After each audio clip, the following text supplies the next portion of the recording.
আজ এ চলছে তো, গুপ্ত নবরাত্রি চলছে, মাতঙ্গী নবরাত্রি, জয় দুর্গা নবরাত্রি চলছে। আর এই সময় মহাডমরুটা বিশেষভাবে মন্তব্যত হচ্ছে ভগবান শিবের কাছে। মহাডমরুটা বিশেষভাবে একই মহাকুম্ভের পাবন পর্ব চলছে, এটা প্রত্যেকের ঘরে কিন্তু প্রয়োজন, প্রত্যেকের ঘরে কিন্তু প্রয়োজন। কোনো বিক্রি করি না, টাকা লাগে না, পয়সা লাগে না, মানুষ আয়োজন এনে দিলে আমি মন্তব্য তো করি, আমি জাগিয়ে দিই সেগুলো।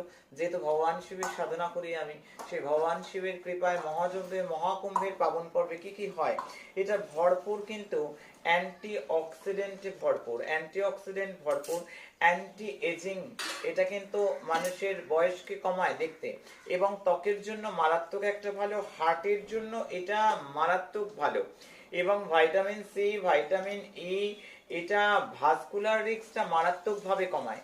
যারা মহাডমরু নিয়মিত সেবন করে, একেবারে ব্রহ্মলিঙ্গে সমর্পিত, এটা মারাত্মক একটা কাজ করে, এবং মারাত্মক একটা সাংঘাতিক এই কুম্ভের পাবন পর্বে বিপি কে কন্ট্রোল করে, ডাইজেশন ভালো রাখে, পাইলস ফিশার কমায়, ওয়েট লসে সহযোগিতা করে, হাড়ের জোরটাকে মারাত্মকভাবে বাড়ায়, ক্যান্সার রোধ করে। এটা এই যারা নিয়মিত মহাডমরু সেবন করে, ক্যান্সারের রিস্ক অনেকাংশে, প্রায় অনেকাংশে কমে যায়। দৃষ্টিশক্তি যেমন প্রবল করে, সঙ্গে সঙ্গে কোলেস্ট্রলটাকেও ভালো রাখে।